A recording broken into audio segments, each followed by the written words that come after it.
Doctor Agarwal's கண் மருத்துவமனை இலவச கண் பரிசோதனையை வழங்குகிறது. Book appointment now. என்னது கொடுமையா 1.5 லட்சம் மாடு இருந்த இடத்துல 5000 மாடா குறுக்கிட்டீங்க. எல்லாம் அடிமாடா கறிக்கு ஓடிடுச்சு. கால்நடைக்குன்னு ஒரு துறை வச்சிருக்கு. அது இதை பத்தி கவலைப்பட்டிருக்க.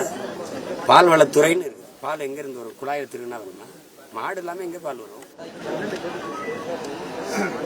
அந்த 2 துறைகள் இதுக்கு வச்சிருக்கு. அரசு வச்சிருக்குல்ல, அரசு பால் வைக்குது, மாடு மேய்க்காது. மாடு மேய்க்காது எப்படி இருக்கு? கால்நடை துறை வச்சிருக்கு. அந்த கால்நடை பற்றி கவலையே படாது. அதுக்கு ஒரு அமைச்சர், அதுக்கு ஒரு தண்டா சம்பளம். மேய்க்க விடலைன்னா நான் மறுபடியும் வந்து மேய்ப்பான். அவங்க ஆல்ரெடி மேய்க்க விடாம தான் வச்சிருக்காங்க. புதுசா ஒன்றும் தடை இல்ல. ஒரு கென்னடி இங்க சண்டை போட்டு ரொம்ப நாளா போராடிட்டு இருக்காப்புல ஒரு அமைப்பு வச்சு. இது ஒரு கோரிக்கை தான். ஆட்சியாளர்களுக்கு, அதிகாரத்தில் இருப்பவங்களுக்கு ஒரு கோரிக்கை தான். எங்களையும் பாரு, எங்க கோரிக்கையை கவனத்தில் எடு.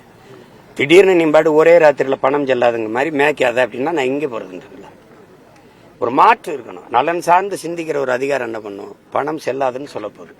1000 ரூபாய் செல்லாது, சரி இப்ப 2000 ரூபாய் தான் செல்லும் அப்படின்னா 2000 ரூபாயை அச்சிட்டு போதிய அளவிற்கு புழக்கத்துக்கு வங்கியில் கொண்டாந்து சேமிச்சிட்டுல செல்லாதுன்னு சொல்லியிருக்கணும். அப்படிதானே சொல்லியிருக்கணும். தப்பு நீங்க பாட்டு சொல்லிட்டீங்க. நாளையில இருந்து யாரும் சோறு திங்காதுன்னா மாற்ற எது திங்கிறது? அப்புறம் சோறை திங்காமன்னு கேட்பேன்ல. அப்ப இதை சாப்பிடு, இதை சாப்பிடாதுன்னு சொன்னா சரி. மாட்டுக்கறி சாப்பிடாத அப்படின்னா சாப்பிடல. முதல்ல நீ என் உணவை உறுதி செய், அப்புறம் நான் எதை சாப்பிடுறதுன்னு முடிவு செய். அப்ப எனக்கு மேய்ச்சல் இடம் இதுன்னு சொல்லு, அதை உறுதி செய். அப்புறமா நீ இந்த சட்டத்தை முடிவு செய். அதை விட்டு நீ மாட்டுக்கு மேய்க்காத அப்படின்னா எங்க போய் மேய்க்கிறது?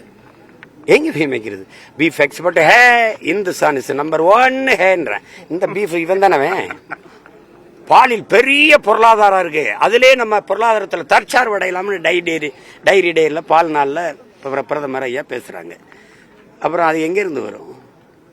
இயற்கை வேளாண்மைன்னு எல்லாம் பேசிறியே. ஆர்கானிக் ஃபுட் அப்படிங்கலாம் சொல்றியே. ஆடு மாட்டு கழிவு இல்லாம இயற்கை உரம் ஏது? இந்த மூளை சிந்திக்காத அதையெல்லாம் கொடுமை. டாக்டர் அகர்வால்ஸ் கண் மருத்துவமனை இலவச கண் பரிசோதனையை வழங்குகிறது. Book appointment now.